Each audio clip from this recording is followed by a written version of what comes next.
you are live.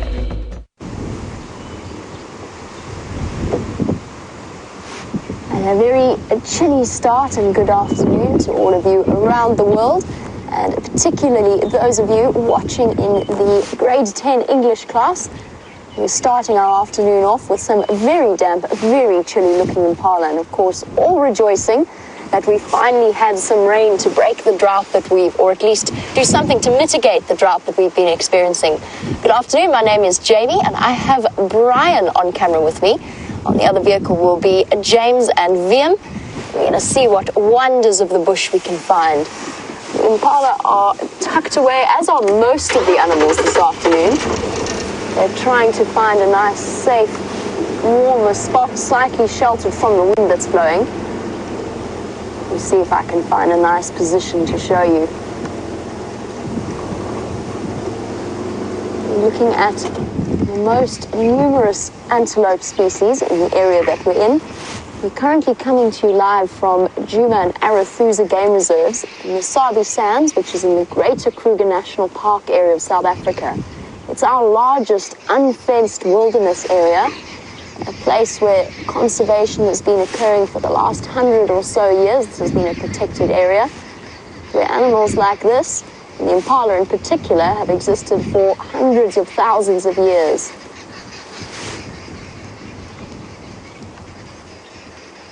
And as we sit and watch the impala, we're starting to just see them, although they're very busy with their meals now.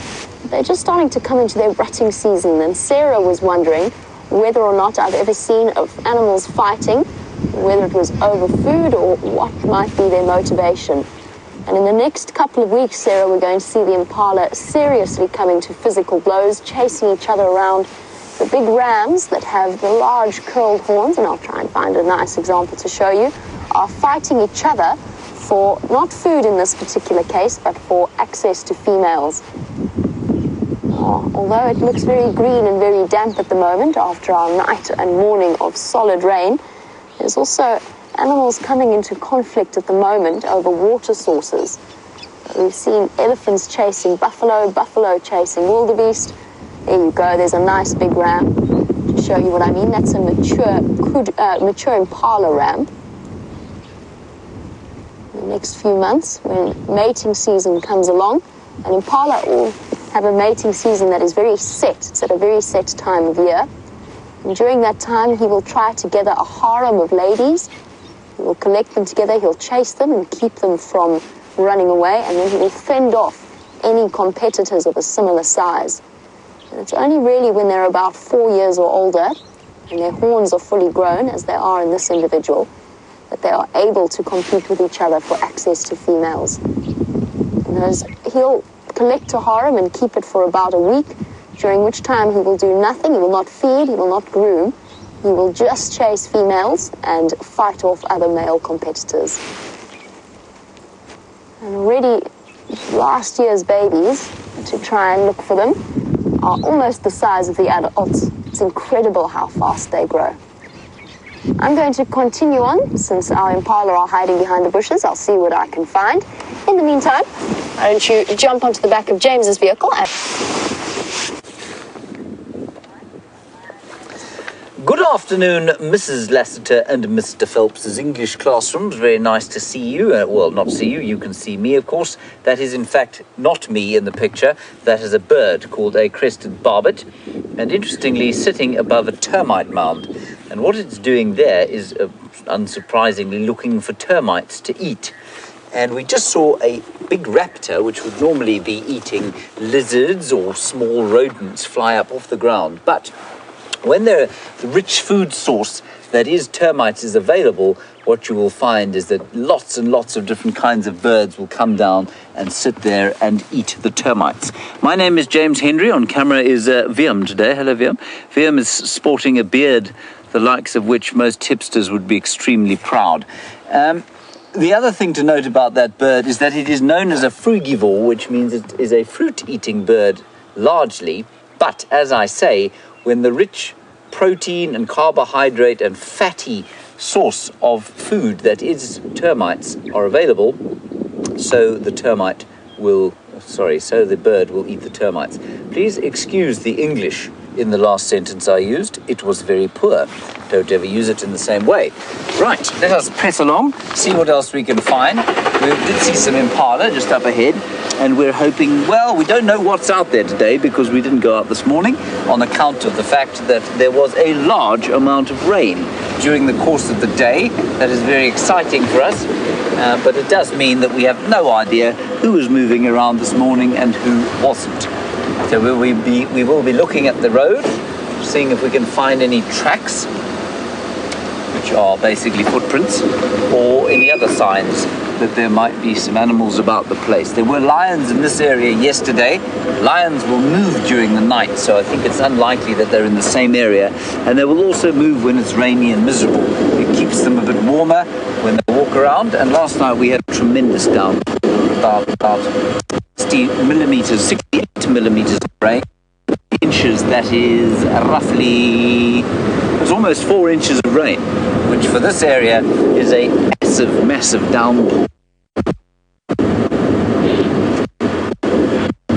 Going to one end of the property, these impala are rutting. Look, they're starting to fight. And Jamie was just telling you about them having a fight. You can see them running through there. The reason I don't want to go forward is because there's another interesting thing to show you. But here they come again. I'm not sure if you heard that, but it is a terrifying roaring noise. And if you don't know what that sound is, and you happen to be walking through the bush on foot, as I found myself very early on in my guiding career, I thought I was going to be set upon by numbers of voracious predators who would want to eat me. But in fact, it was just the humble impala who were rutting, of course, and they're rutting because it is coming into mating season and they're full of testosterone. Now, there's a bird, the very bird that just flew up underneath that crested barbet, and it too was eating a whole lot of termites, and that is a juvenile, in other words, young Battalier eagle. Now, the Battalier eagle is a magnificent looking bird, and in his adult form, he's a bit drab as a youngster. But I mean, you know, we all go through ugly phases of life. Some of us are still going through them. Not so, Liam. Indeed. And the Battalier is a brilliant looking fellow. That's him there. He's at the top of the page there. And that's him as an adult, him and her. Beautiful red face, red feet, but you can see extremely drab as a juvenile. Now, the Battalier takes 7 years, if you can believe it, to get to that adult plumage. And until then, he is that drab brown color. But the most interesting thing about a Battalier is not so much how he looks. That tends to be the same as it is with human beings. The most interesting thing about this Battalier is the way he flies. He has no tail. Watch carefully. It's going to go up now. Shallow wing beats. And he has absolutely no tail. Well, that one does. The adults have no tail.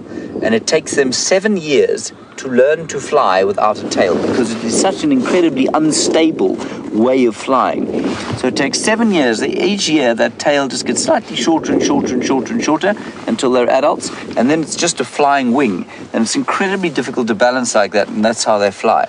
And that's given rise to their name, Battalier.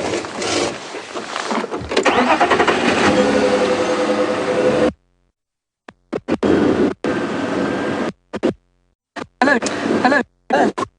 About is my main goal to basically have a good time, or B, to raise awareness for wildlife? I absolutely see, Jada. I think we're most effective as human beings if we're doing what we enjoy doing, and so that's why I'm out here. I enjoy being out in the bush. I enjoy exploring here. I enjoy studying nature. But at the same time, I really enjoy communicating with people through the medium of this lens. And I think that the joy and wonder of being in the wilderness is the best possible way to conserve it. That's how we will conserve the wild. Just let's find out what's going on here. There's something interesting. bone in the... and it's calling. Okay, let's go across to Jamie. Signal's bad. She's got some monkeys.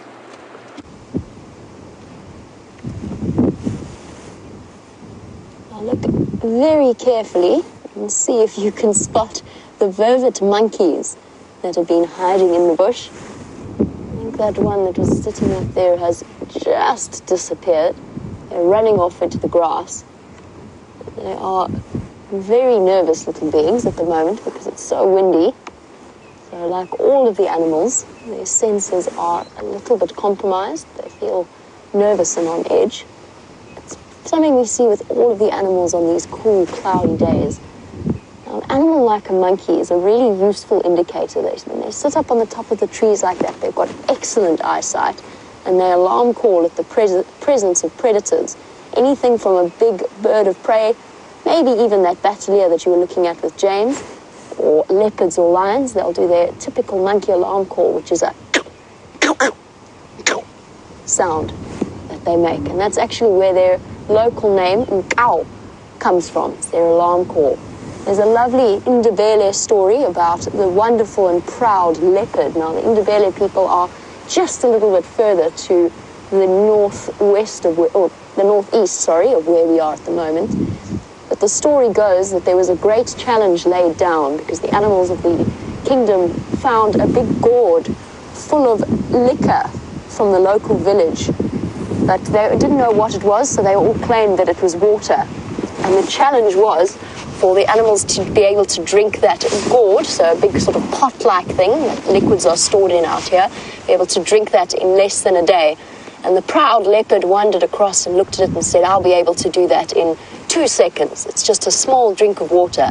And he took one mouthful of this incredibly potent liqueur and he dashed off screaming and went to have a drink at the water because it was burning his mouth. And one by one, all of the animals tried, including the hippopotamus, and none of them could manage it. And finally, the little monkey stepped forward and he said, I would like to try, but because I am so tiny, please can I go and lie down after every mouthful? If I can go and lie down in the grass, just have a rest, and then I'll go back again.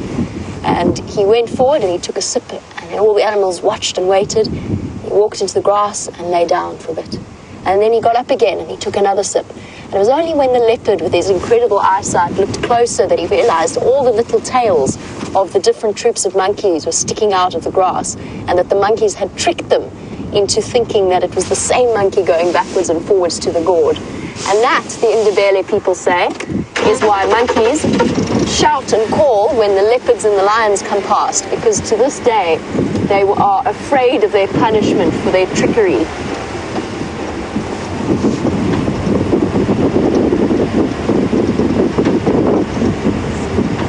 On a rainy day like today, this is when the animals tend to hide in the thick bush.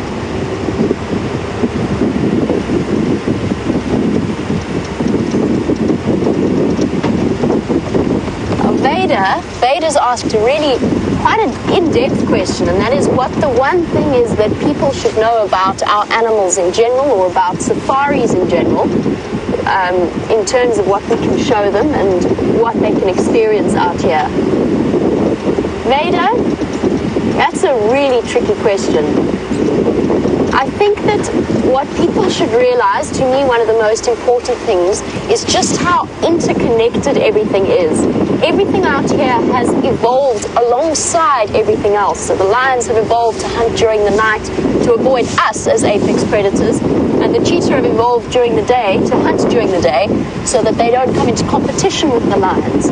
Certain tree species are pollinated by only one species of wasp, and so on. So everything, even the grasslands, the shape of the environment, the trees that you're looking at the moment, are connected to the presence of elephants out here and the way that they push it through, and the soil types. And the reason I say that that is such an important aspect, if I had to pick one thing that is important, and it's a difficult one to pick one thing, but if I had to pick one thing, that would be it, because that is why it is so crucial to protect absolutely and to value everything from the smallest millipede to the biggest elephant and the tallest giraffe and the most fearsome lion.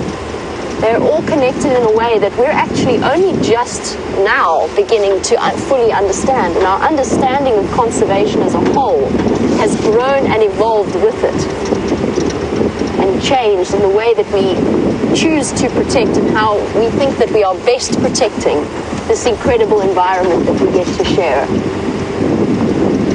Vader, that would be my answer, but it's a very broad question. I think for me, I know that you asked James about whether our main purpose was raising an awareness or for pure entertainment. And for me, one equals the other. Basically, I think for all of the presenters and for all of us, our primary love of the job that we do comes from being able to share our fascination and our enjoyment of this environment with others. There we go, that would be my one answer to your question. I'm going to send you back across to James. Let's see what he's up to, and I'll catch up with you soon.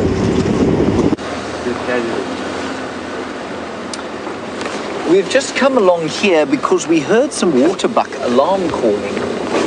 And we thought maybe there might be a predator around. So we're just going to reverse back. I'll show you the waterbuck. We'll keep our eyes peeled and see what we can see. The waterbuck are still looking very startled. But let me turn around, then you can see them forwards. Just quickly.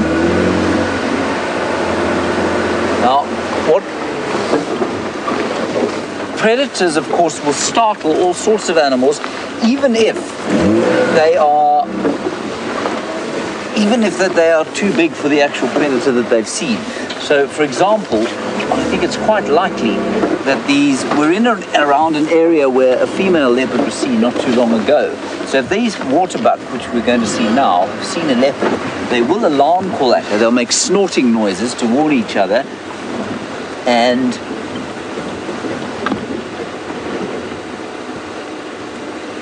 even though that she is definitely not big enough to take a waterbuck like this.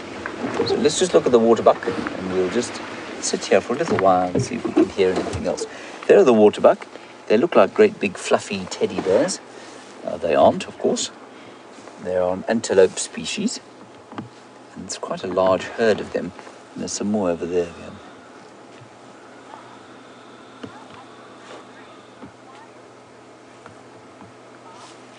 Mark, hello. You want to know how often it rains, Mark?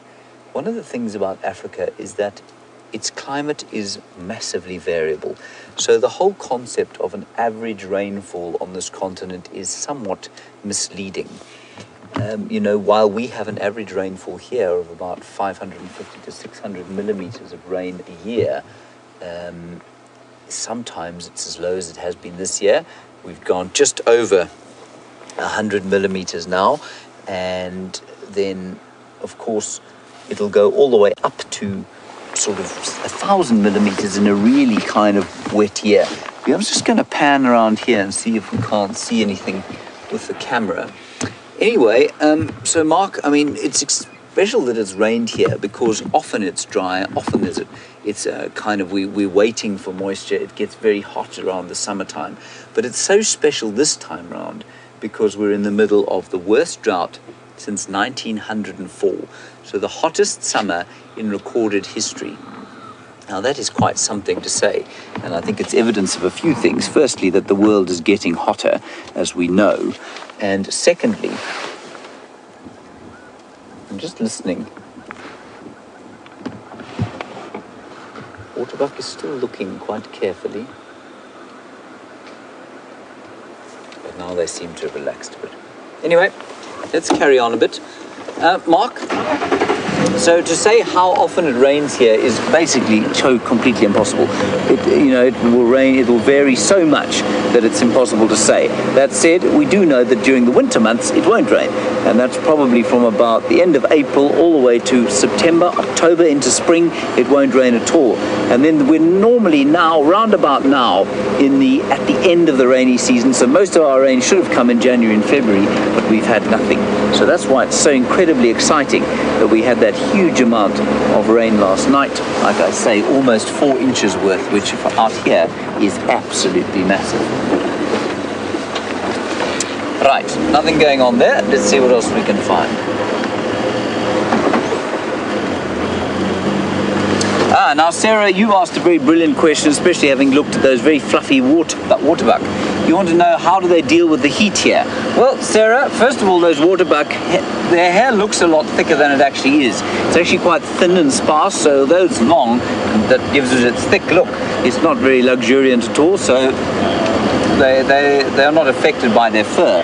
But Sarah, they lose heat in the same way that you and I lose heat. They sweat, they stand in the shade, they go into the water if it gets too hot, and then they also have a sophisticated thing, and I'm not sure how relevant this is to your your English learning, but they've got an amazing system called the carotid rete system, where the blood vessels coming out of the heart go into around the nose, and when they breathe in through their noses, that blood is cooled and it goes up into the brain and keeps the brain cool. There's a batelier, there's an adult batelier.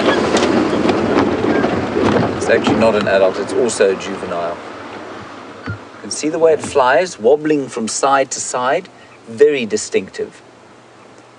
So Sarah, those are the main ways that an animal stays cool, and a lot of them actually will keep their brains cool, and they're able to allow the rest of the body to get very hot, and oryx is a brilliant example of that.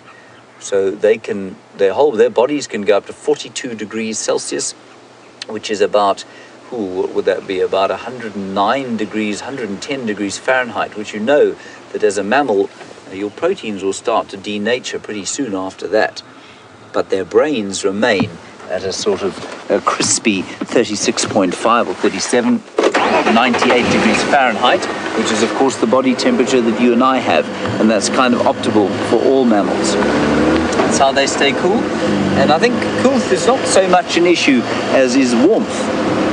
For a lot of the animals, if we suddenly have a cold snap, you can get an animal die off. So this rain would have been very difficult for a lot of the very small antelope to deal with. Remember, we've got new kudus, new waterbuck around at the moment, and also we've got lots of little impala lambs running around, so they would have struggled during the cold last night. Jamie's got some warthogs. Let's go and have a look at them.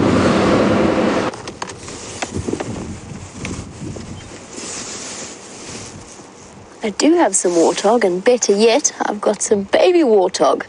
Just on the right of your screen, behind the trees, it's a female on the left, and the rest of her family off to the right there. And hopefully they're going to move into some clearer view. But in the meantime, since we've got her, they've somewhat unfairly, in my opinion, earned a reputation as being one of the ugliest animals. There's a little piglet there. And I know that many of you will have seen The Lion King, looked at Pumbaa, and automatically assumed that Pumbaa was a boy. But if you look properly and you look at the number of warts on Pumbaa's face, and that's actually how you tell the difference between male and female warthogs. The females have only 2 warts on their face, the males have 4. And I say warts, they're not actually warts, they're knobbly bits of cartilage and connective tissue. Come on, girl, let's go forward a bit. Get a clearer view of another female.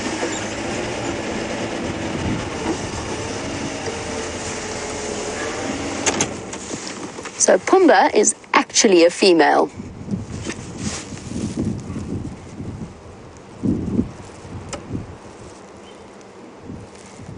Now at the moment we're being very careful about the places that we choose to off-road. We can't off-road in many places, and generally we only do that in a way that is safe and for only the high-profile animals. And Mark was wondering about our trips through the bush. How do we ensure that our trips do not harm the animals in any way, and what sort of training do we go through? And it's a very important aspect of this, Mark, because essential to the animals' conservation is their appeal as a tourism draw. So the more people want to come and see them, to view them, the more money they will generate that can then be used in efforts to conserve them. But at the same time, as you said, you don't want to have an impact on them. And it's an important combination of training and experience and reading the animal's body language to make sure that you are not in their personal space. To say that we don't have an impact on them is completely unrealistic. We do, to an extent.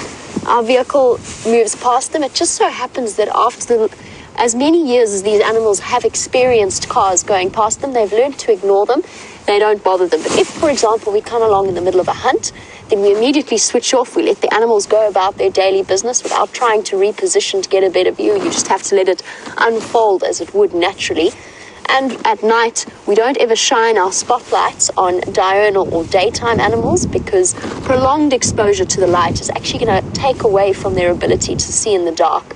So those are a couple, just one or two of the things that we do, but it extends from everything to driving off-road. This particular area I'm driving in, there's no way I would even consider it after rain without doing considerable damage to the area. And you just make sure that you have as much of a negligible impact as possible on the animal. And always an important rule, animals have a personal space boundary. There's a zone at which they are alert and uncomfortable in your presence, and you never want to breach that distance. And on that subject, of course, we, as guides, first and foremost for us, our ethics is most important, and our love of what we're doing is most important. And Madison was wondering whether or not I've ever become attached to an animal, and I presume you mean in a wild context rather than a domestic context. Madison, yes, I have, multiple times. I actually used to work in a much smaller area, and I worked a great deal with rhino, and I've got very, very attached. I've spent many, many hours tracking and following particular individuals and making sure that they were okay. So that is something that I've formed a major attachment to. And then, of course, now working in this particular area with the knowledge that we have from our viewers who've been watching the animals for years and years, I know they've formed a very intense attachment.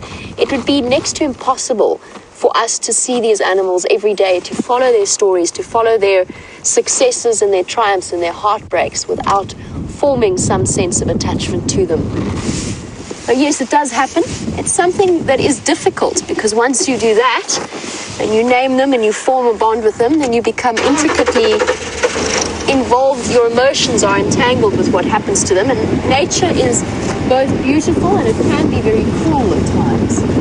So you have to face it, you have to accept that if you love nature, that comes with the losses involved as well as the joyous and wonderful moments as well. Like, for example, yesterday, Madison, just having looked at those warthogs, there was a very ill female warthog, and yesterday we happened to bump into a male lion that pulled her out of her tunnel, out of her burrow, but she had already died.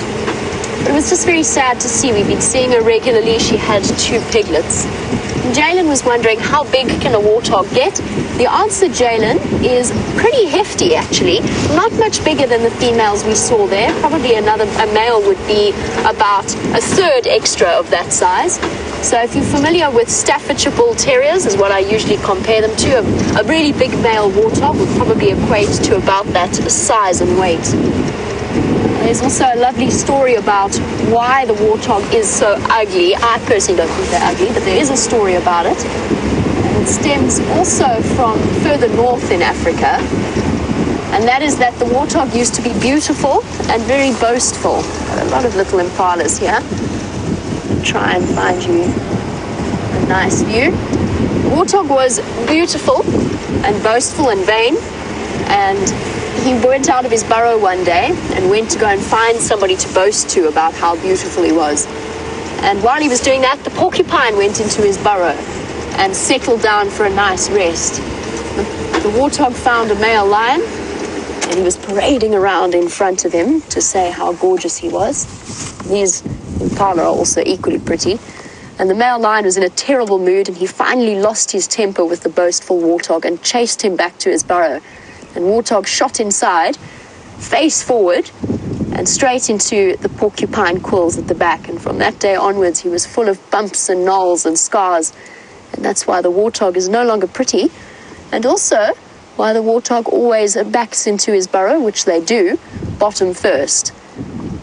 Of course, in fact, the reason that they back into their burrow in that way is so that their tusks are facing forward and they can defend themselves where possible if there's any kind of threat to them.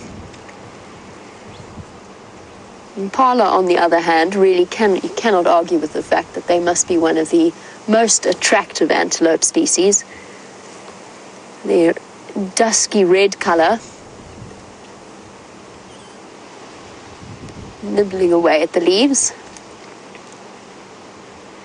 Now, it's not just the big mammals that we stop for, one of the things you've got to enjoy is some of the little minutiae that the bush has to offer. So let's have a look at the tiny little creature that James has found.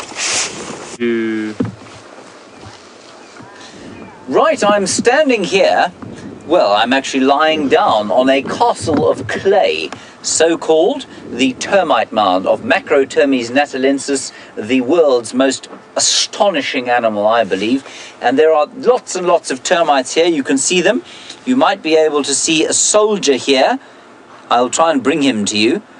He has got nasty little pincers on the front of his face, and he's there to defend the workers, who are the ones without the pincers, and they've been building here, and they will do this after rain. They will start to build the mound like that. And this whole mound that I'm lying on is probably about maybe 20 to 30 years old, and inside it is a queen, and she would have been replaced at various stages. She can live for 15 years, a queen termite, so that's pretty impressive. Now what I will try and do is bring you one of these termites. I am, of course, taking a great risk by doing this because they do bite rather viciously. Ah! It's the best way to catch them, of course. That is a termite, and you can see that he is savaging my finger. This is deeply painful. Luckily, I am extremely brave, aren't I, Viam? Mm-hmm. Oh dear, he's gone. I'll have to fetch him, put him back on his home.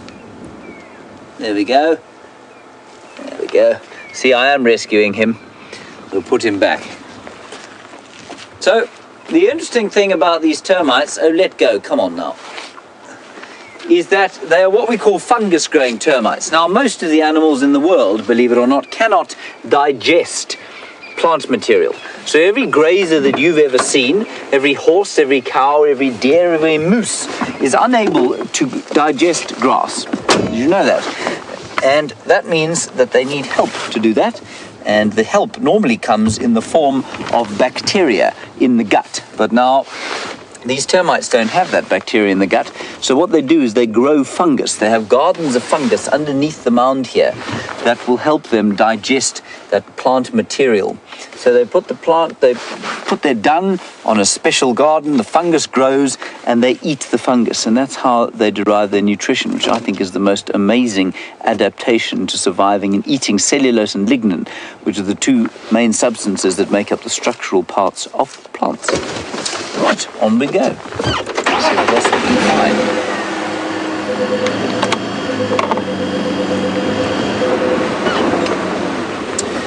Well, Lisa, you want to know how often animals attack us? Well, you see, I was attacked twice there by the same termite within just 2 minutes. And the only defense from that, of course, is to put the termite back in his home. Lisa, in all seriousness, people tend to think of Africa as a dangerous place, that we're driving along here, and in fact the whole wilderness, even the wilderness in the United States, people think of as being dangerous. It is a dangerous place if you don't know what you're doing, and if you don't know how to react to certain situations. Animals, by and large, in fact almost I would say 90% of mammals are not going to attack you unless they feel tremendously threatened by you. That is certainly the case of just about every single African animal, which means that unless you corner an animal, unless you really threaten it, it will leave you alone. What do you see here? Steenbok. Steenbok is unlikely to attack us. Yeah, with my bad. Sorry. Here we go, little antelope. Tiny little antelope called a steenbok. That's the smallest antelope we get there, weighing in at just over 20 pounds. You can see him there, he's very nervous of us. There he goes, brilliantly hidden, you can see.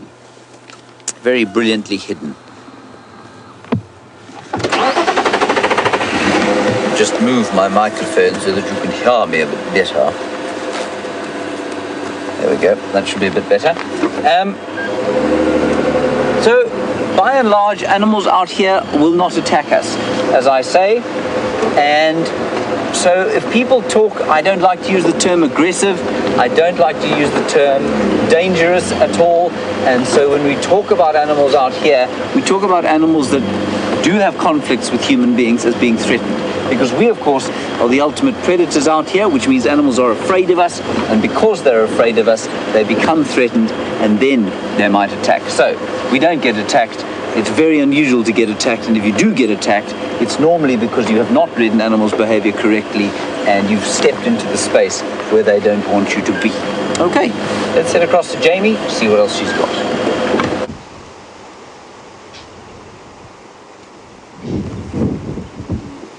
And here we have two zebra, and it takes us back to Sarah's question at the beginning of the show. She was wondering about animals fighting.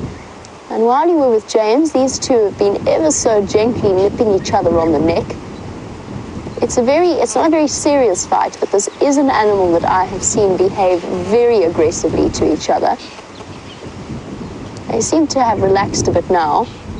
Now it looks more like a little bit of a bonding session. But you very often see zebra with missing tails, and that comes not from an escaped from a lion or a hyena, but from other zebras biting them. They can be very, very aggressive animals. Typically, a male, when he sets off on his own and he gets big enough and strong enough, will go and fight another stallion for access to females. And if he manages to win that fight, then he will take the daughter of the stallion that he was fighting and start building up his own harem, so his own collection of females. And he'll slowly and gradually collect more and more along the same lines.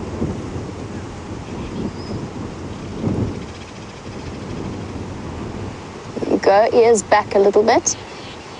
You can read them just like you can horses, and those ears back automatically suggests aggression from their behalf. This is probably a bachelor herd of young stallions who haven't yet managed to collect their own females. And sometimes their fights can get incredibly vicious, sometimes even the little ones can get involved. And Lorenzo was wondering, are we obligated to do anything where we see animals attacking each other? And if so, what would we do? And the answer is, we're not. Sometimes it can be incredibly difficult to witness, but it is our job to do just that. It is our job to witness and protect a way of life that has been occurring long before we ever arrived in this part of the world as human beings even. And when it is a part of the natural order of things, we just have to bear witness to it and allow it to occur. The only time you will find that we will interfere is where an injury to an animal has been induced by human actions, whether it is because they've been caught in litter, which fortunately very rare in this area, or that they have become snared, so where people put out wire nooses to catch meat, catch antelope that they can eat. Occasionally it catches larger animals or something like a lion. Then yes, absolutely we are obligated to step in and intervene and help that animal out. And in, of course, the more serious cases of animals surviving poaching attempts, immediately there will be vets sent out and the absolute best care given to that animal as possible. But we cannot step in to interfere because it is so difficult to draw that line. Do you save a baby zebra from a male stallion? Yes, maybe you might want to do that, but then where do you stop? Do you rescue the impala from the claws of the leopard? What happens if that leopard has to go back and feed babies that night? Feed her next generation of offspring? It's far too difficult and far too grey an area for us to interfere. We just have to let the scenarios play out as they always have. And at the end of the day, the animal's balance, as I mentioned, we're learning more and more about the way things interact. And that is all a crucial part. The zebra's having such a good scratch. When you don't have thumbs, sometimes a tree will just have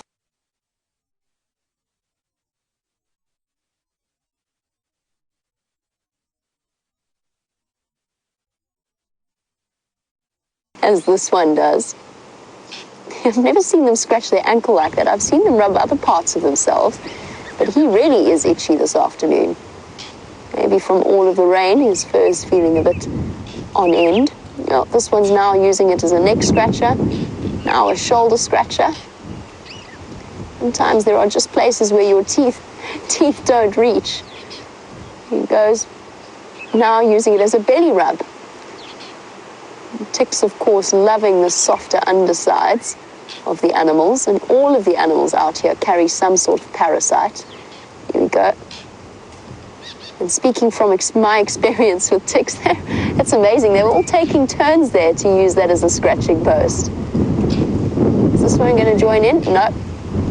No, he's not going to. 3 young stallions waiting for their chance to get big and strong. So the little bit of sparring that we saw there, it's their way of practicing for the day when they will actually challenge another male for access to females.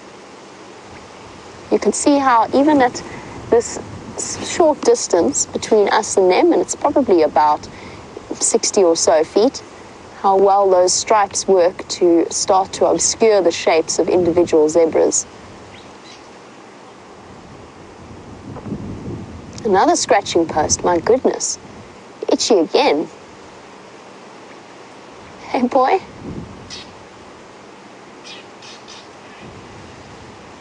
As our zebra disappear into the bushes, James has found, in my opinion, one of the most attractive antelope species that we have in the entire Sabi Sands. So why don't you go and have a look? I'm afraid the attractive antelope we found is absconded.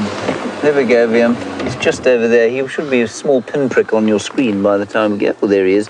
That's called a nyala, everybody. And the most interesting and beautiful antelope we get out here, I think, simply because he is totally sexually dimorphic from the female. And, of course, all the antelope out here, the males generally have horns and the females generally don't. But in the nyala, the female is a rich chestnut color, and he, well, that small pixel you can see on the right-hand side of your screen, is a lovely sort of charcoal chocolatey brown. Then off to the left-hand side of your screen, we have a giant herd of impala. I know you've seen these before today, but this is really just an indication of what an enormous herd of impala they are, or what a successful species they are. Lots of little lambs, lots of adults, but what you can see, I'm just going to try and get into a space here, is the fact that they are now starting to show signs of distress as a result of the drought. They are skinny, their ribs are starting to show, which normally they wouldn't, and you've got to look a bit carefully if you want to see it, but you can see that their ribs are starting to show. 1 or 2 of them, their hips are starting to show, and all the ruminants and all the herbivores, when their hips start to show like that, you know that they are getting skinny and things are a little bit tough on the nutritional front. So they're going to struggle a bit. Now, this rain would have helped them. Of course, we've got to the end of the growing season, so there won't be a huge flush of grass as a result of that rain. There we go. Now, Nicole, you want to know if there are any sort of areas that all the animals seem to head towards? No, there aren't. There will be some seasonal migration around here, but remember that most of the water in the Kruger National Park is pretty fixed. And so, yes, animals will move to and from water, but there are no kind of specific areas that all the animals will move to, no. Remember, water is the limiting factor out here. Water is the one thing that none of the animals, well, there are a few of them, but very few animals can do without. Impala, a great example of that.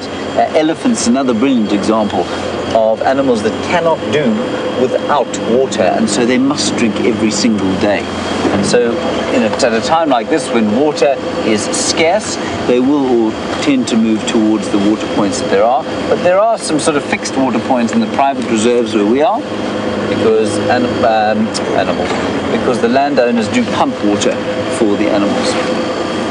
And that's obviously a fairly controversial practice as far as ecology goes. Right, we're on the boundary of our reserve now, and we were hoping to see if we couldn't find some lion tracks along here.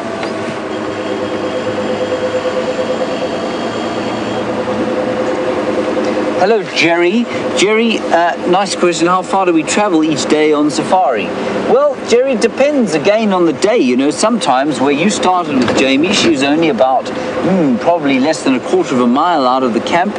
And sometimes if you find lions there on the clearing, maybe you will only drive a quarter of a mile. You might just reposition the vehicle a few times. Then you might be where I am. I'm on the far eastern side of the reserve, and we can do up to, say, I would say not more than 15 to 20 miles during a drive. I'd say that's probably the maximum amount that we would ever do during one drive. But if you go to East Africa where the space is much larger, or you go north of us into the Timbavati, or south of us into the larger properties of the Sabi Sands, well, you can easily drive 50 kilometers, or what would that be in miles? Probably about, I don't know, 50 kilometers must be 30 miles. So 30 miles in a drive, and sometimes even more than that.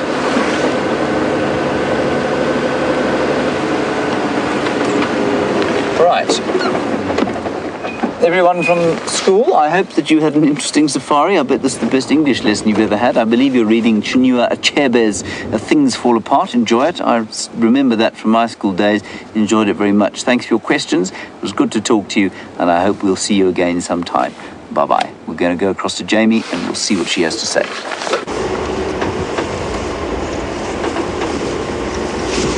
I haven't actually personally read Things Fall Apart, but I have read some of the other Achebe books, and I do hope that you continue to enjoy your syllabus.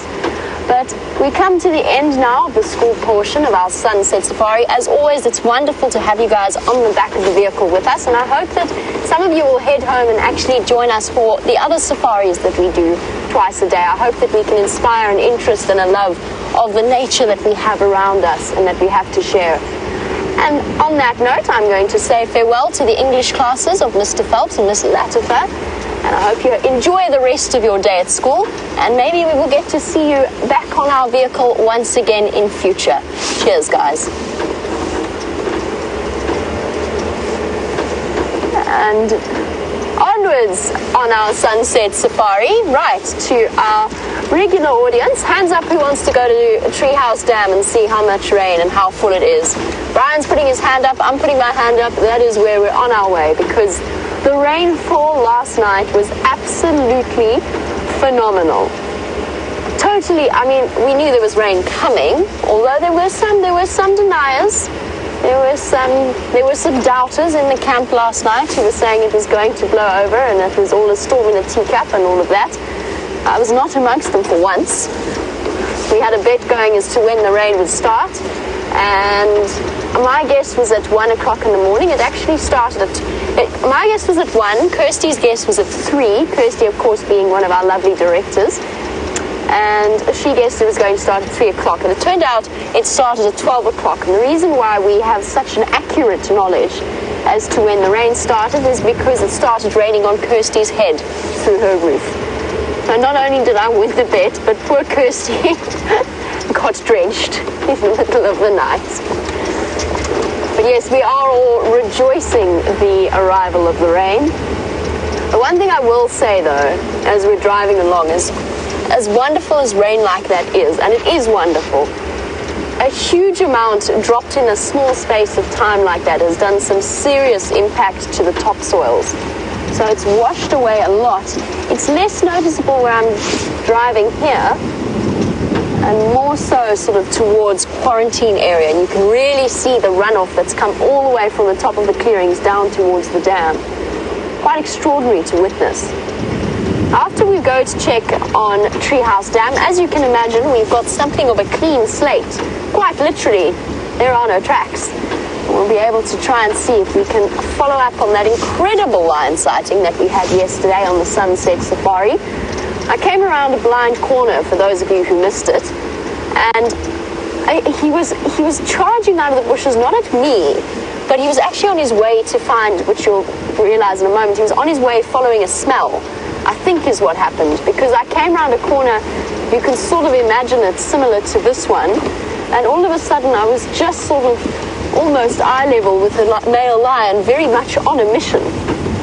And through he went, and both Dave and I got jumped out of our skins. So did he. He was one of the Birmingham boys. And he just carried on straight. And I thought at first he was jogging from us and that it was a skittish male lion from somewhere else. But he wasn't. He was jogging towards a smell. And he started to smell it as we got closer. And he dug up a warthog.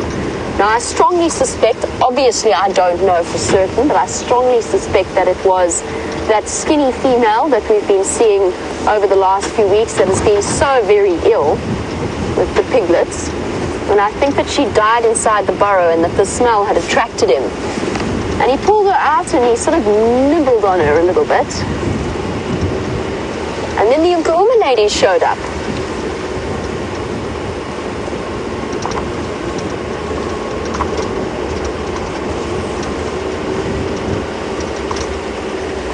really good point. So yesterday evening when he pulled the warthog out of the burrow, there's one very, very skittish wildebeest. I don't think he's going to stick around. I know you guys have been upset that we hardly ever see the wildebeest herd anymore. Sorry, guys, I'll get back to that in a moment. But there's the skittish male that lives in this area. He doesn't really want to be on camera, though. Probably going to find that reaction from a lot of the animals this afternoon. I think they had something of a terrifying night last night.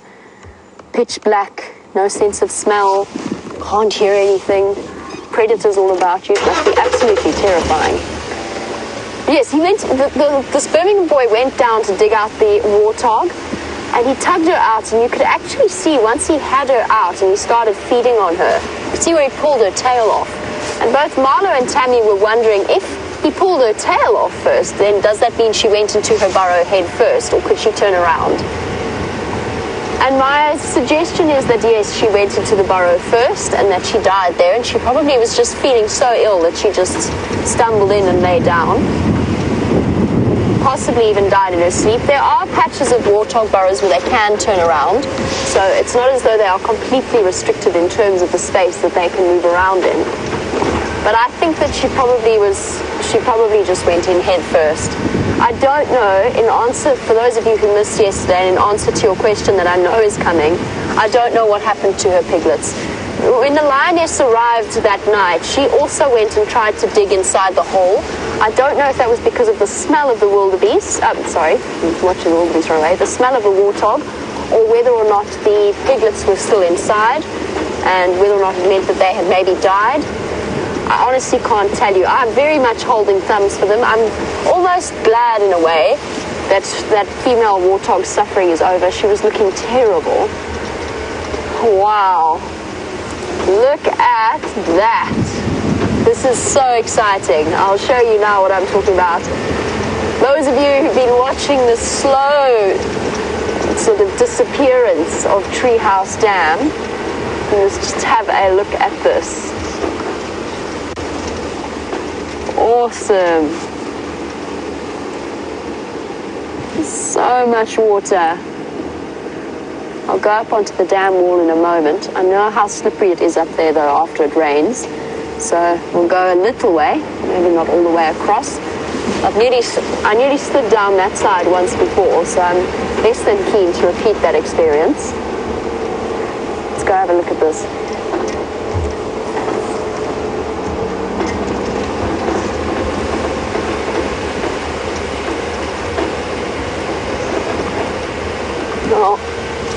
It's a whole new sort of memory that we all have to dredge up, driving about in the rain and on wet roads, but this is what we would normally be experiencing at this time of year. Pamela was actually wondering, since we always talk about the drought, do we have a bad flooding problem, and has the Sabi Sand and the Kruger Park ever experienced a bad flood? The answer to that, Pamela, is if you ever go to Kruger, you must see some of the flood marks. What they've done is they've marked the position of where the great floods happened. In my memory over the last few years, just look at this dam. In my memory over the last few years, there was a huge flood in 2000, and then there was one fairly recently in 2013, a couple of minor floods in between. Where I used to work, which is not that far from here, there was an absolutely enormous flood that washed away half of the lodges on the reserve that I worked at. The river went up. We would have been, at some of the river crossings, we would have been easily 6 meters and under. Out here, in this particular section on Djuma and Arathusa, there are no sort of flowing rivers. So the chances of a river flooding up is unlikely, but the dams can certainly break their dam walls, as has happened at Vuyatela clearly from what I can see before. You can see that dip that we go through is a place where the dam wall has broken through, and you get all of those erosion channels that run along it. I'm not going to go along this dam wall. I'm going to go backwards and across the other side. It gets very deceptively slippery after rain. But Pamela, it does happen. Apparently, the Mulwati even flowed. recently due to the rains last night, so that could flood, but it's unlikely to happen. It's more areas in, for example, the southern Sabi sands around the Sabi and the Sand River that you'll get the very serious floods.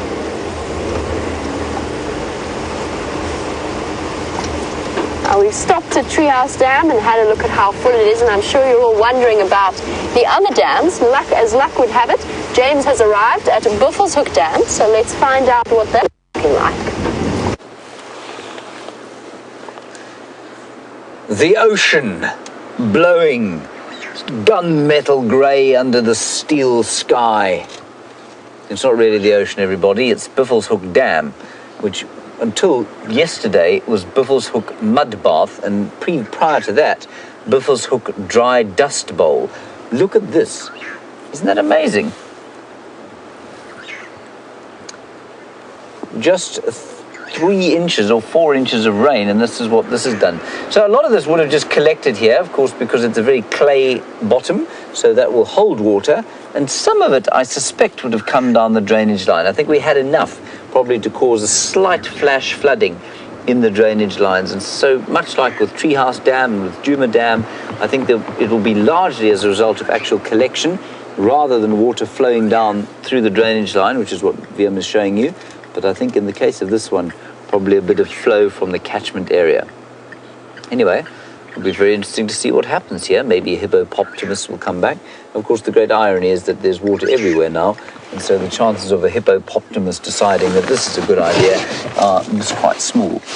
Anyway, I think it's really interesting to see it like this, and we haven't seen it like this, what, since November? Last ice age. The last ice age. Liam's lost his mind. He's lost his mind.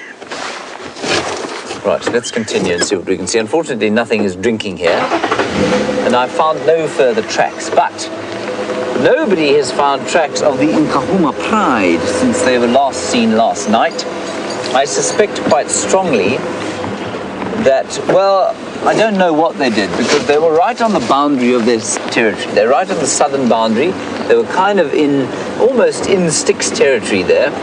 And so I don't think they would have gone further south. So whether they popped up around here, I'm not sure. As I'm sure Jamie has mentioned when she was chatting about tracking, no, it was me that was chatting about tracking. The area is quite difficult to track in when it's like this, because the tops of the roads are covered in a sort of crust after the rain, and so if you're a soft-footed animal like a lion, you won't leave any obvious signs, whereas if you've got sharp, pointy little hoofs like a steenbok, for example, then you will leave very obvious signs. So it's quite possible, it's quite easy to miss the tracks of a pride of lions on roads like this after rain. But it's always fascinating to see. I was quite excited to come. I was very excited to come out this afternoon just to see the change after all that rain. Now Diana, this is a question obviously from somebody in the northern hemisphere. Is there any chance of trees falling as a result of the rain? I'm assuming either because you think that there may have been some flooding which would have inundated the soils and caused the trees to fall over, or because of the wind from the storm, or because the leaves become so weighted that they might fall down. Highly unlikely, Diana. The soil here is largely quite sandy, but for in the dams, and so it will absorb the water very easily. The wind is, well, it was quite strong last night, but unless the tree is actually rotten inside, it won't push the trees over, and I don't think there was nearly enough rain to actually kind of inundate the trees to the extent that they might fall over or even lose limbs. So no, unlikely that it would result in trees falling over. Some wildebeest tracks there, as I was saying, obviously hard-hoofed animal. Unfortunately, doesn't seem to have been running from a pride of lions. Oh, Beefy. Hello, Beefy. Cat, you're in Tampa and you want to know about why perhaps there aren't animals drinking at the dams. Are they skittish after the storm? No, Cat, it's because they just don't have to go to the dams. There's water everywhere now. There will be puddles in every single block. And the animals, unless they're elephants, will be more than happy to drink from the small, dirty, muddy puddles. And so that's why you're not going to see animals rushing down, especially on a cool day like this when they would have hardly used any water. You're not going to have them rushing down to the dams. I think they are still a bit skittish. I don't think it's the result of the storm. I think it's the result of the fact that the weather still is windy and blustery and difficult for them to hear and see and smell predators. This buffalo is not particularly terrified. He's just not particularly accommodating. He obviously guards his privacy quite closely. Yeah, it's a nice buffalo. Continue along here. Oh, Jamie's got a nice raptor for you.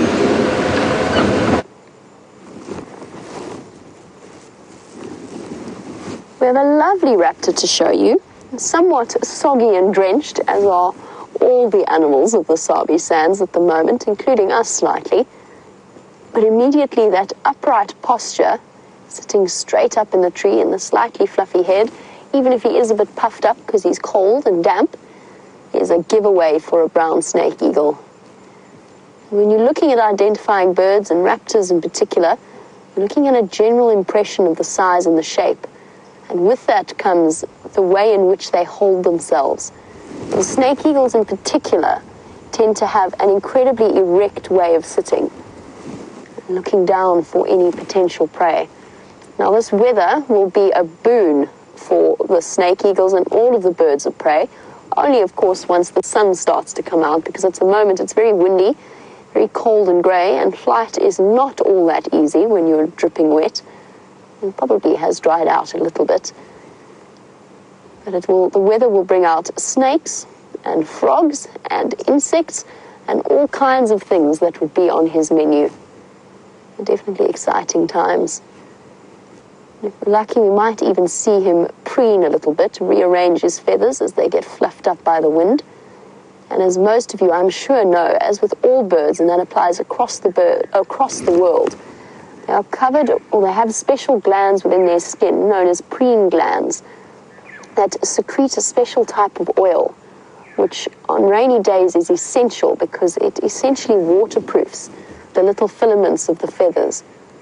Make sure that they don't become completely waterlogged, because if they were to, they would get very cold very quickly. Amazing how there's been a drop in temperature from yesterday's boiling hot, sweaty weather to shivering and wearing a jersey and a jacket. And Sunita, who's watching in Bangalore in India, was wondering just that, what kind of effect the rain will have on termites and birds and all kinds of things out here. And as I said, for him, it is going to mean maybe a day of sitting, remaining relatively perched, since there are no hot air currents to rely on, although snake eagles are less reliant on them than something like a vulture. But they're feeling a little bit uncomfortable, so they'll probably spend most of the day perched up like that. You can still hunt, but for something like a vulture, a rainy day means a day on a tree.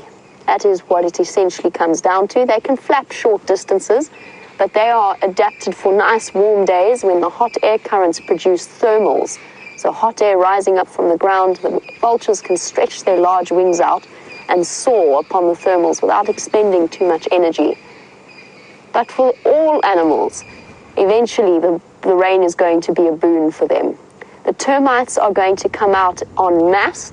We're going to be seeing more and more of the winged reproductive termites.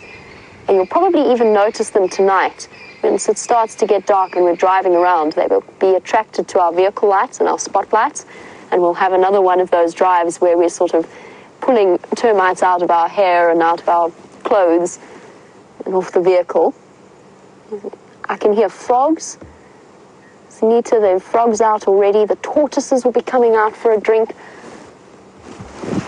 Already the land snails have apparently made an appearance. I haven't seen one yet, but the land snails will be coming out. The reptiles are out. The snakes will be out trying to catch the frogs. It will just be an exciting time for everything. And as soon as the sun comes out, we will notice... He just took off, unfortunately. And where is he going to go? He might come flying around here. But the the instantaneous effect once the sun comes out on the amount of greenery that the ground produces, the new fresh green grass shoots. We're right coming up to the end of the growth season for most of the plants out here. So this last minute rain has been absolutely awesome. I'm so grateful that we had it.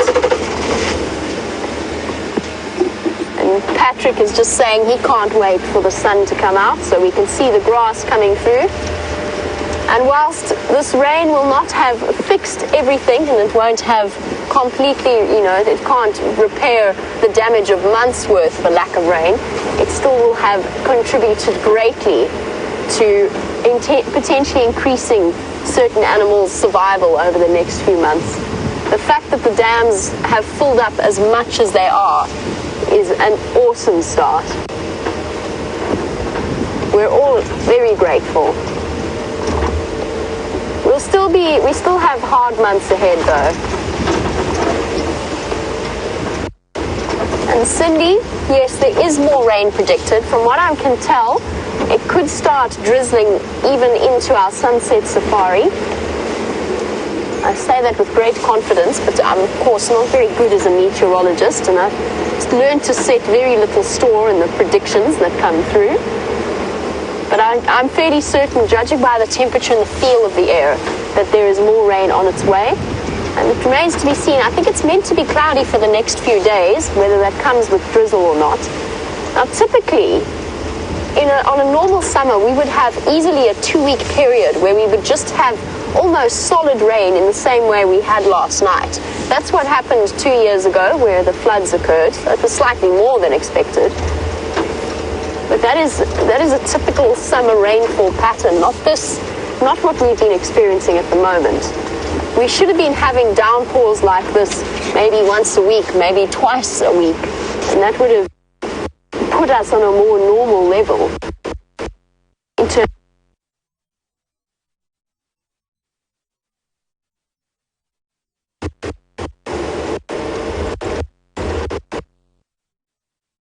I can find something to show.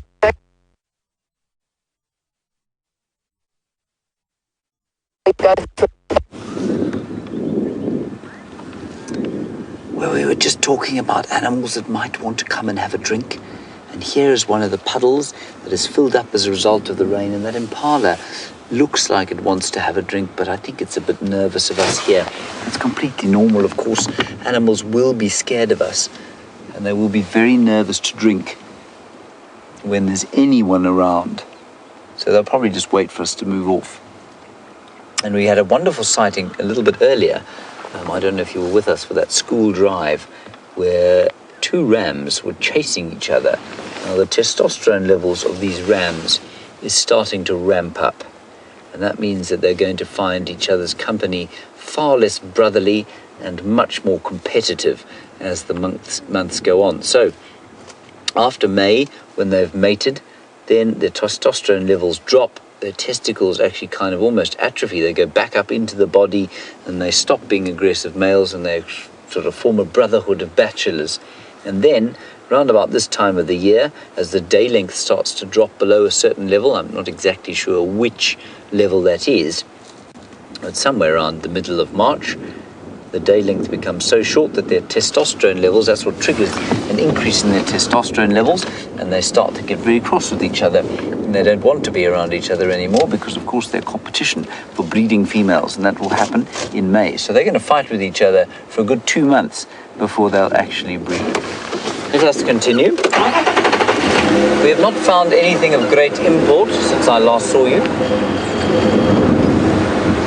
Nasty wind. All the drongos there, Vim. James Richard, while we look at these drongos, you want to know what it smells like out here. James, it does smell refreshing after the rain, you're correct, but the main smells, the best smells, the kind of petrichor type smells, are going to come when the sun comes out after the rain. That's when we're going to smell the herbs and the grasses and that gorgeous smell, which is apparently a bacteria coming out of the earth that is petrichor. Now, with the wind blowing like this, it does smell fresh, but it doesn't have a very strong scent at all, and it's because this front that has delivered all this rain to us is still overhead. So those wonderful drongos, there are about, how many are there? 1, 2, 3. There are at least 3 of them there. And they'll be gleaning for insects. Now what that means is, I mean, normally a drongo is a hawker of insects, so it'll fly out, catch an insect in the air and fly back. Yep, there we go, exactly like that drongo just did.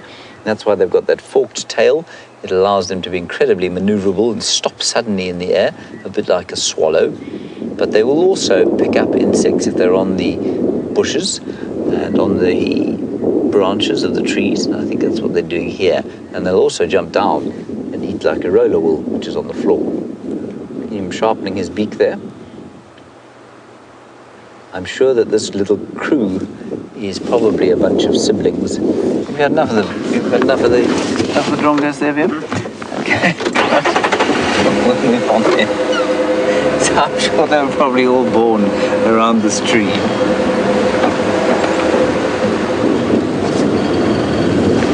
Hello, base or face, I'm not quite copying. You're a new viewer on YouTube, base with a B. You're a new viewer on YouTube and you want to know how many different birds we have here at Djuma. Base, we have potentially about, I'd say a total list of about 300.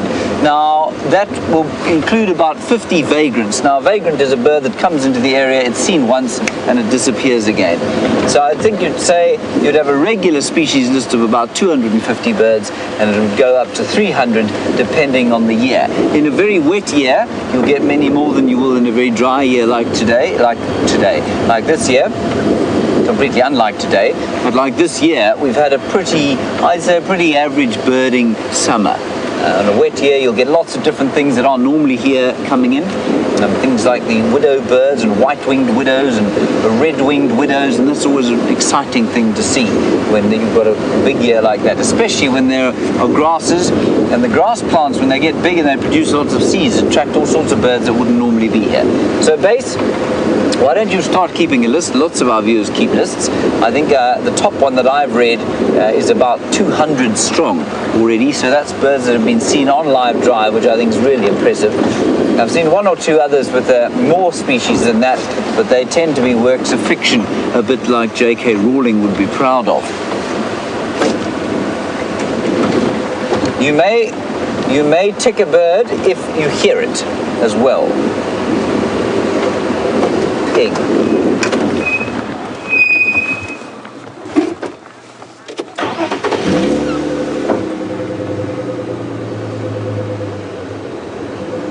There's a big warthog boar in there. Well, he's big in so much that he's got an impressive set of tusks, but he's not actually very tall. Is he? Can you get anything of him there? I suppose there you go. Really impressive tusks, but he's not a big boar, so I think he's going to be a monster when he's really come into his own.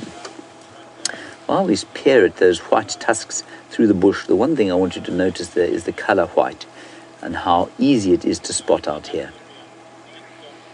You can see the grey. You can hardly see the grey of that warthog, but that little kind of browny white mane that he's got and the whiteness of those tusks, you can absolutely see. Does beg the question as to why on earth they should be white like that. Look how brilliantly hidden he is. That's brilliant. What a brilliant picture. Yeah, this is I have to compliment you. I think that's a really excellent idea of yours. Helen, while we watch that warthog disappear, yeah, he's a young boar. He's going to be really impressively sized. You want to know if there's going to be an influx of insects as a result of the rain. Helen, there will be once it warms up.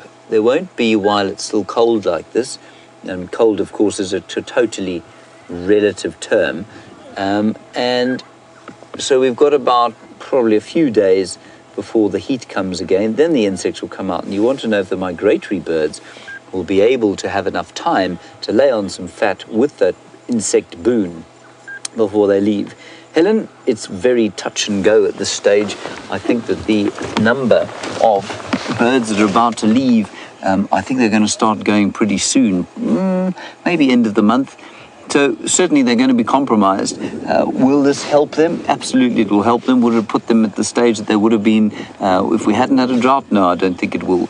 But it will definitely help them, especially if the heat comes. Remember, an insect is what we call poikilothermic or endothermic, which means it's like a fish or a frog or a reptile.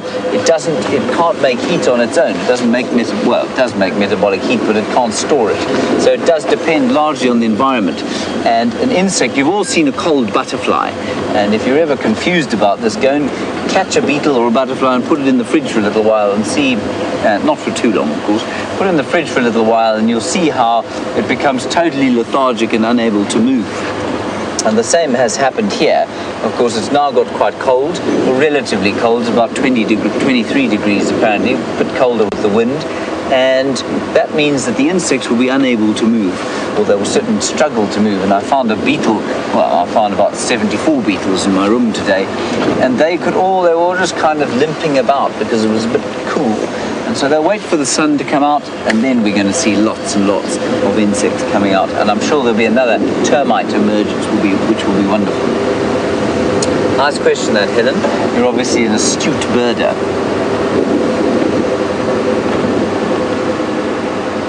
Now we are going to continue lurking around here on the eastern fringes. I'm just going to keep trying to see if we can't cover all the roads in the east here and see if we can't pick up tracks of the Nkahuma Pride. Jamie, I believe, is heading towards the hyena den, so that will be quite fun when she gets here. I'll be fascinated to know what those hyenas are doing. And I've no doubt many of you will want to ask whether the cubs will be affected by the rain. I think I'm going to let Jamie answer that in case you do want to ask her. Somebody's come down this road, which means that I'm not going to do it now because clearly there are no lions on it.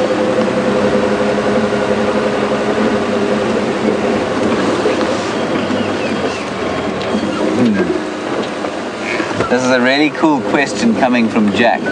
Is there a risk that Karula's cubs may have drowned or become wet by the rain?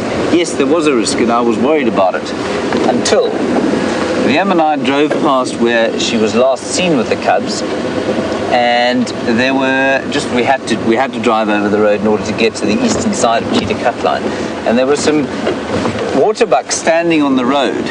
And we think she's got them in a culvert underneath the road, and they were standing around alarm calling, sort of trying to smell. They could smell something, and they'd look one side of the road and look the other side of the road. I'm pretty sure that those cubs are completely safe inside that culvert, and they're absolutely fine. I think she would have moved them out probably during the course of the rain last night, and then put them back during the course of the morning when it stopped raining. I think that those waterbuck were deeply confused because they couldn't see any predator, but they could definitely smell the predator. Let's go across to Jamie and get an update from her.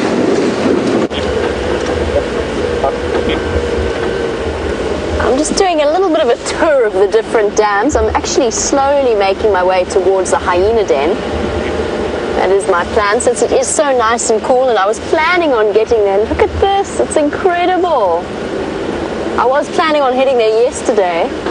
Brian is grinning in the back as well with just how much water there is in the dams. It's incredible.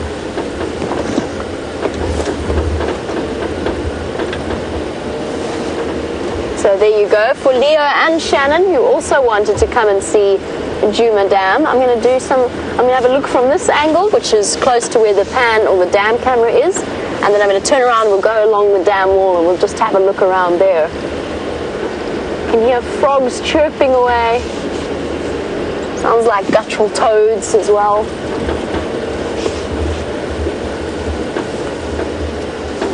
Take this point to just do a bit of a U-turn, and then we can stop and observe what Djuma Dam looks like. Well, there's water in it, which is the first time in months since it dried up. When did it dry up? It was about August last year that it went dry, August or September. Now we're looking at it with more water in it. That being said, in a normal rainy season, this water would extend all the way along, and it wouldn't just stop there where it stopped. It would continue right the way along the drainage line. Just look at that. You can hear the buffalo weavers chirping happily away.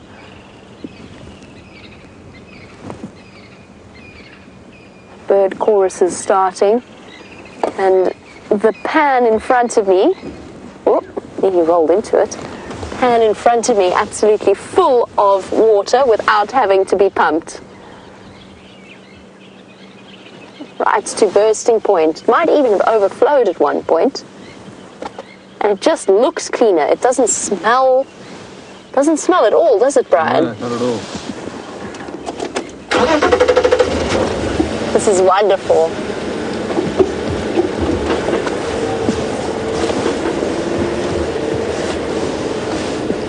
That's a really good question from Sally, because it's something that I've been wondering about. And I actually went to go and investigate Buffelshoek on that subject.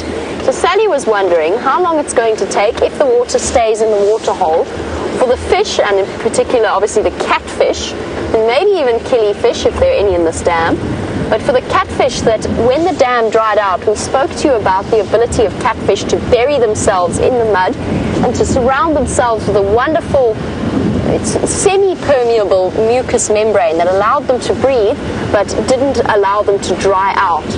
And Sally was wondering how long is it going to take for them to pop back out now that there is rain in the dam or water in the dam.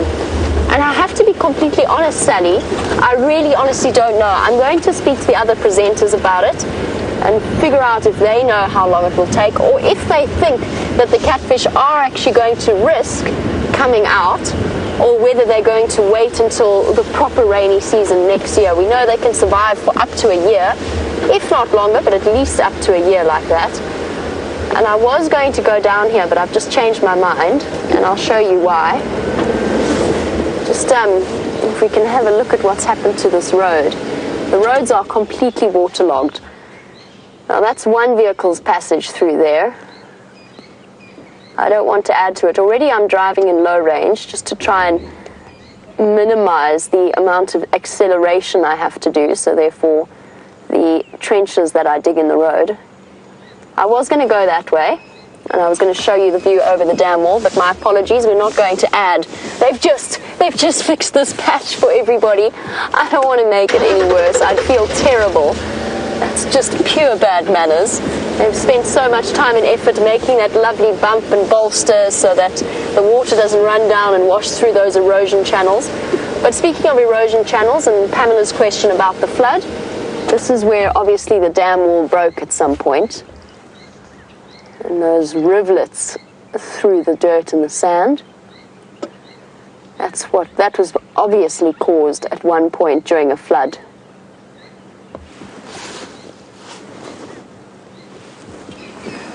Cat in Tampa didn't even realize that the Djuma Dam was meant to have water. Cat, as we drive along, we'll go past, we'll have a view of the lodge, and on a normal rainy season, the water should extend right up to the dam wall for a start, not sort of lap at the sides of it, and it should extend all the way up that drainage line towards and alongside Vuyatela Lodge. That is where the water should be at this time of year after a normal, and the biggest rains in my experience in this year, even though you have it fairly constant in a normal rainy season, my experience has been the biggest rains in the weeks of February and the beginning of March. And that's when the dams become really, really full to bursting point. So the water should extend all the way up to where we can see those dead trees sticking up out of the ground, if not further. And that's for Cat in Tampa. That's where the water should be. Interesting. It's a whole different world when it rains out here. Cat, the other thing that you would be seeing when we're on walks, when we're on bushwalks, or even just in this section here, there are parts of this place where the grass this time of year should be at least up to my knees, if not up to my waist. So to see it basically barely here, because this is where all the animals have come to graze and to feed, That should be knee-high at least, if not taller, and filled with all manner of perennial plants and pretty flowers, bright red star zinnias. They would be on their way out now. Is there any watering here, actually? Let's investigate. Puddles. There are some puddles in this little seat-line spot. Amazing.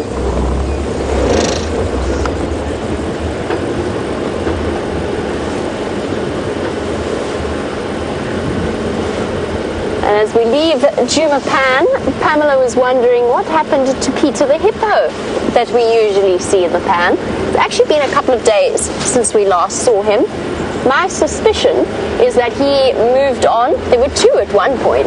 My suspicion is that he moved on towards Sydney's dam. He got tired of spending half his day with his back sticking out in the sun and was able to, because of the hippos that were removed, obviously there was therefore enough space for him to move in and to take advantage of that. When buffaloes have been past at some point, the ground is all churned up.